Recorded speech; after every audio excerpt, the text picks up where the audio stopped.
Good morning, सुप्रभात, सभी को राम राम। अपन पढ़ रहे हैं हिंदी व्याकरण, और हिंदी व्याकरण के अंदर अपन ने कई सारे टॉपिकों को एक एक करके और पढ़ते हुए कंप्लीट कर लिया है। और आज अपन जो पढ़ेंगे वो अपना टॉपिक रहने वाला है पद भेद। आज का टॉपिक कौन सा रहने वाला है? पद भेद।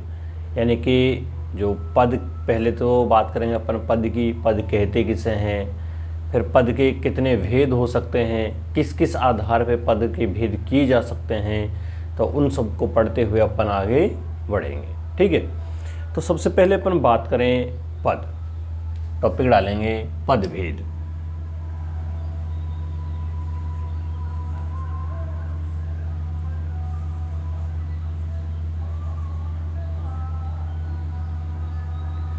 पद थोड़ा बड़ा लिख देता हूं ताकि आपको दिख जाए। ठीक है, पद भेद। ठीक है, अब पद भेद जब अपन पढ़ रहे हैं तो सबसे पहले अपन किसकी बात करेंगे? पद की ही बात करेंगे कि पद कहते किसे हैं। ठीक है भाई, पहले तो पद के बारे में ही पता होना चाहिए अपन को कि पद कहते किसे हैं। पद के बारे में ही नहीं पता अपन को तो आगे पढ़ के क्या करेंगे?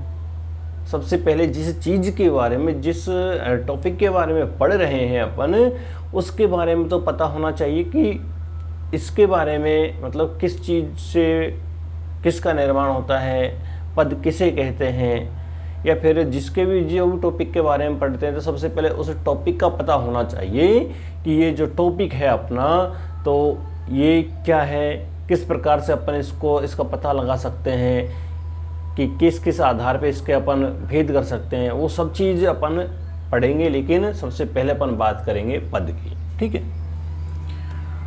तो सबसे पहले बात करते हैं अपन पद। ठीक है, अब पद कहते किसे हैं, तो सबसे पहले इसकी पहचान देखो। जब सार्थक शब्दों का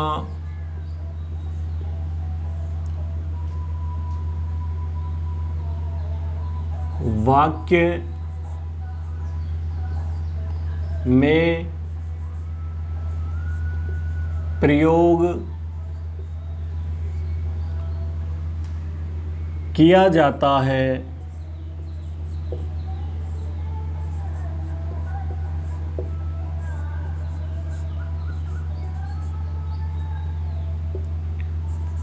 उसे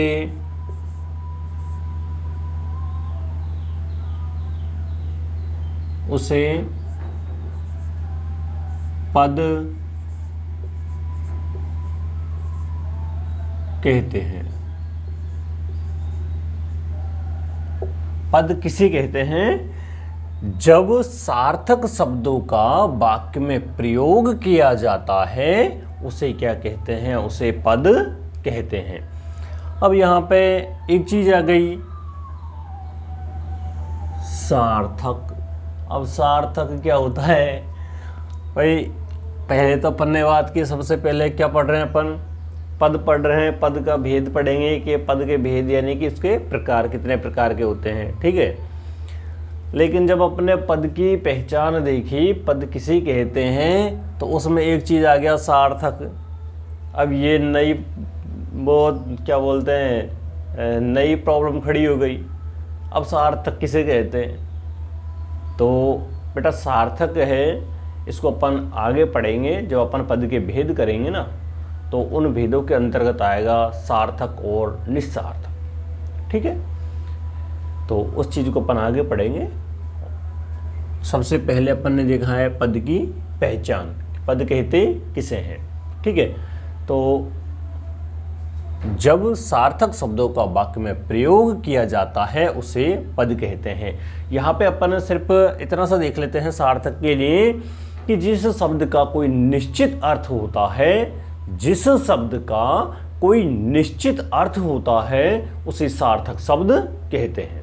ठीक है, किसे कहते हैं सार्थक शब्द? चलो लिख ही लो यहाँ पे।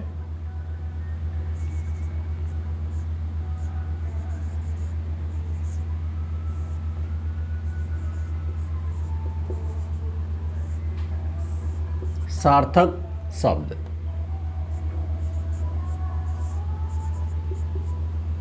जिस शब्द का कोई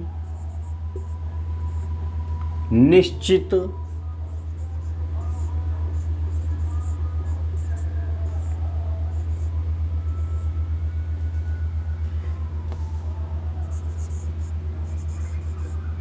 अर्थ होता है,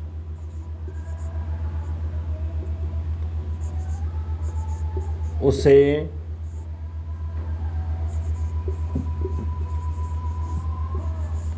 सार्थक शब्द कहते हैं। किसे कहते हैं सार्थक शब्द? जिस शब्द का कोई निश्चित अर्थ होता है, उसका कोई निश्चित अर्थ निकल करके आता है, उसको क्या कहते हैं अपन? सार्थक शब्द कहते हैं। जैसे अब अपन ने देखेंगे कि भाई सार्थक शब्द का निश्चित अर्थ कैसे होता है, तो वो होता है जैसे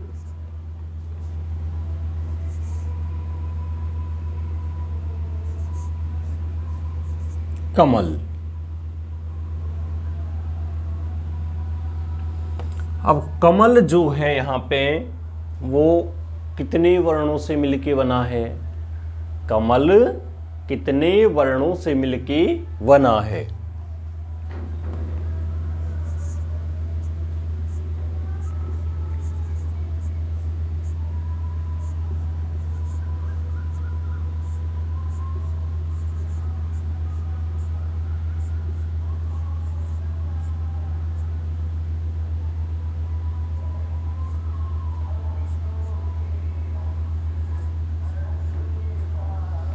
कितने वर्ण हो गए यहाँ पे? 6 वर्ण हो गए। कितने वर्ण हो गए? 6 वर्ण। लेकिन किसी भी शब्द में यदि अंतिम जो वर्ण है वो ए होता है, अ, तो उस अ को अपन उसमें काउंट नहीं करते, गिनते नहीं है।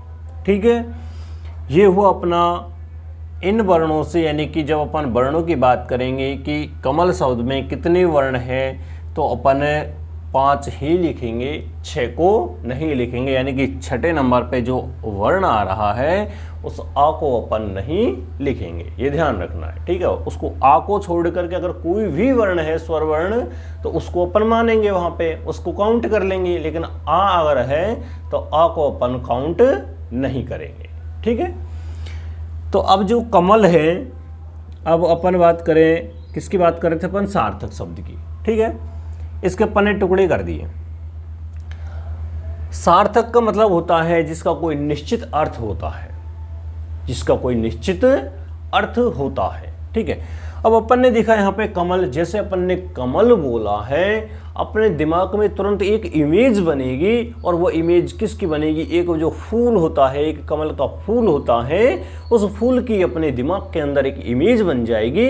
और अपन उस इमेज के आधार पे तुरंत पता लगा लेंगे कमल नाम आते ही कि कमल क्या है? कमल एक फूल है। कमल क्या है? कमल एक फूल है। ठीक है, तो यहाँ पे कमल क्या है कि कमल का कोई निश्चित अर्थ निकल रहा है। क्या अर्थ निकल रहा है? कमल जैसे बोलते ही अपनी तुरंत इमेज में क्या आया? एक फूल। तो ये शब्द कैसा हो गया? सार्थक शब्द हो गया। ठीक है भाई, इसका कोई अर्थ निकल रहा है, दूसरा अर्थ निकल करके सामने आ रहा है इसका, तो कमल क्या हो गया? एक सार्थक शब्द हो गया। ठीक है, एक बार इतना नोट करो, फिर उसके बाद में आगे बढ़ते हैं।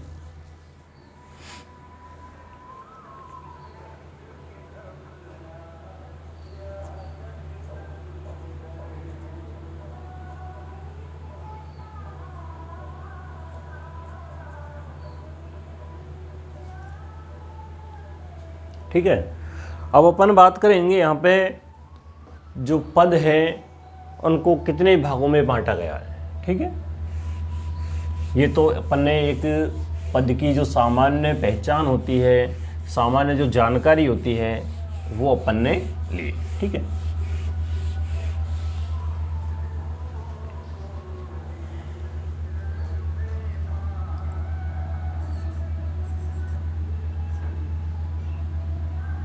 पदों के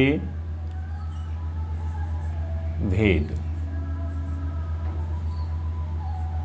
भेद यानी प्रकार। ठीक है, कितने भागों में बांटा जाता है इनको, कितने भेद होते हैं उसके, कितने प्रकार होते हैं, तो उनको अपन देखेंगे। जो सबसे पहले आएगा वो है, हाँ इधर लिखो, पदों के भेद। पदों को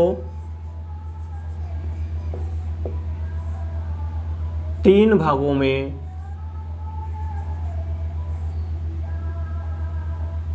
पदों को 3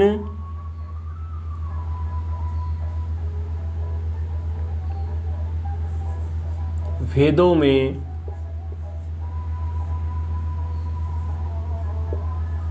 बांटा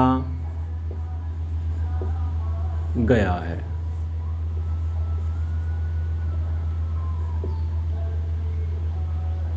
यानी कि भेद यानी भाग, पदों को कितने भागों में बांटा गया है? 3 भागों में बांटा गया है। पद के कितने भेद होते हैं? पद के 3 भेद होते हैं। ठीक है, तो नंबर 1 की बात करेंगे अपन। नंबर 1 होता है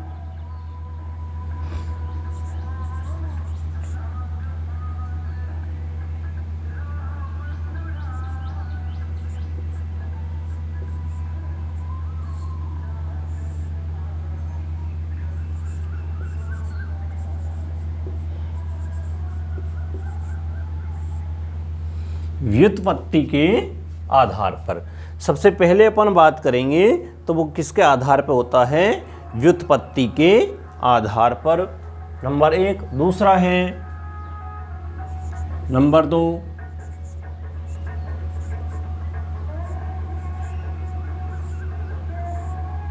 उत्पत्ति के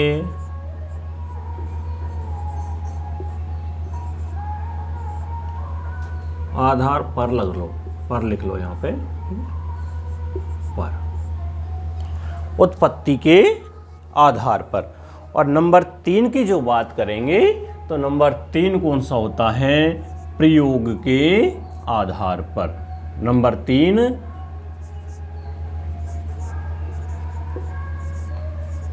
प्रयोग के आधार पर। ठीक है, पहला भेद कौन सा हो गया? व्युत्पत्ति के आधार पर। दूसरा भेद कौन सा हो गया? उत्पत्ति के आधार पर। और तीसरा जो भेद है वो कौन सा हो गया? अपना प्रयोग के आधार पर। अब अपन जो इनके 3 भेद हैं उनको सभी को एक एक करके और पढ़ते हुए आगे बढ़ेंगे। लेकिन अपन इसको जो स्टार्ट करेंगे, इसके भेदों के जो प्रकार हैं उनको स्टार्ट करेंगे, तो स्टार्ट करेंगे अपन अगले वीडियो में। तब तक के लिए धन्यवाद। सॉरी।